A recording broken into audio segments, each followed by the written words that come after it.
Just let me know when you're ready. Does that catch all of us? Good.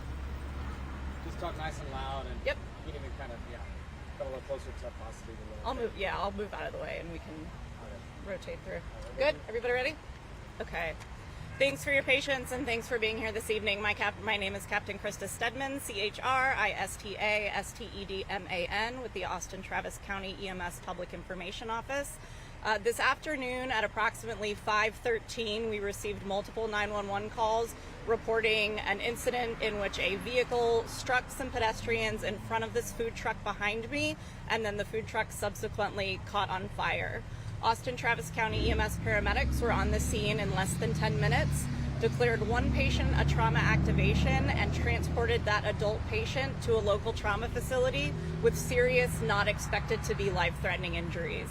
Austin Travis County EMS medics also transported an additional adult patient to a local trauma facility with minor non-life-threatening injuries and treated 2 adult patients on the scene, and those patients refused EMS.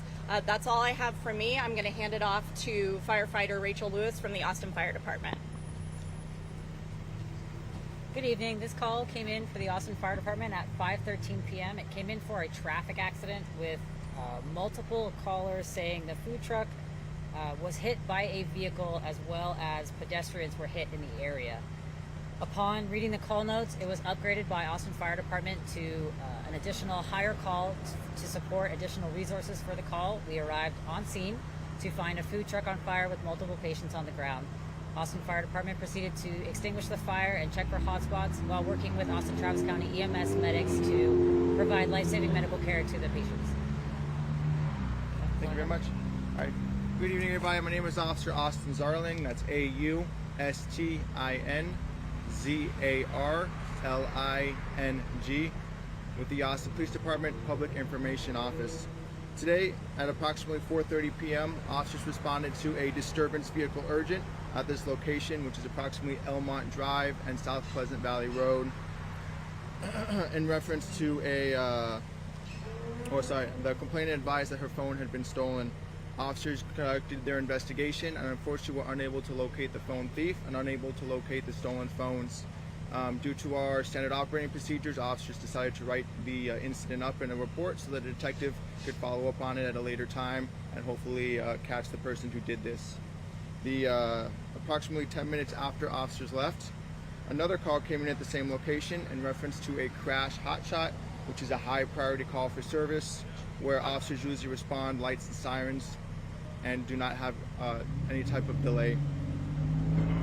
When officers arrived on scene, they located multiple persons who appeared to have been run over by a vehicle, and they also located the food truck, which was on fire as well.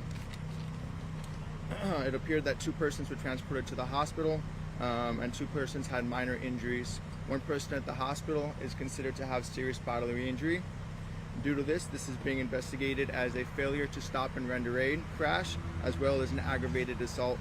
It appears that the female who first reported the phone theft earlier today was upset with the person who she believed to have taken the phone and used her vehicle to try and run over that person, and then consequently struck that person as well as other persons and the food truck, which then caught the food truck on fire. That's all the information I have for y'all today. Do y'all have any questions for any of us?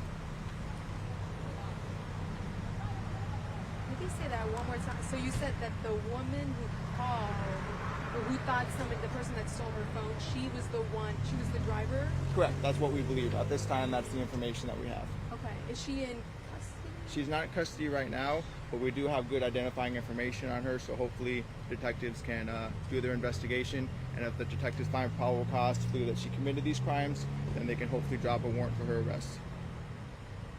Do we know if the suspect and the victim in this case were related to each other in any kind of way previous to this incident, or was this the first meeting? So from my understanding, one of the victims, which is the person she believed to have taken her phone, was her child's father. So one of the cases is, or one of the cases is being investigated as an aggravated assault family violence. And is this information that you're getting from the person that was hit? This is information that we've obtained throughout our investigation, not from one specific person, just from witnesses and etc. Is anyone associated with the food truck?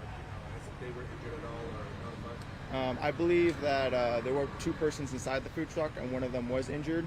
But I don't know what the status of their injury is. That would be a better question maybe for Austin Travis County EMS or APD if they have an answer for that. You want to run that by me again? Yeah, was there anyone injured in regards to people inside? So at this point, we don't know who was exactly where when the incident happened. We just have the information that I gave a moment ago. Anybody else? All right. Sarah? I don't know the ages of the woman that was. I don't have any demographics on the female right now. No. And all the patients that we dealt with were adults. Yep. Is there specifically what type of vehicle that struck the food truck? I don't have that information right now. You can reach out to the Public Information Office for APD, and they may be able to give you that information at a later time. Do we have an exact cause of why the truck caught on fire due to the collision? Like, was there a burner that was still on, or? The burners were actively on at the time the food truck was in service, but we don't have a cause. We're still working to determine that. All right. Well, y'all have a great rest of your night. Thank you. Thanks, y'all. Thank you.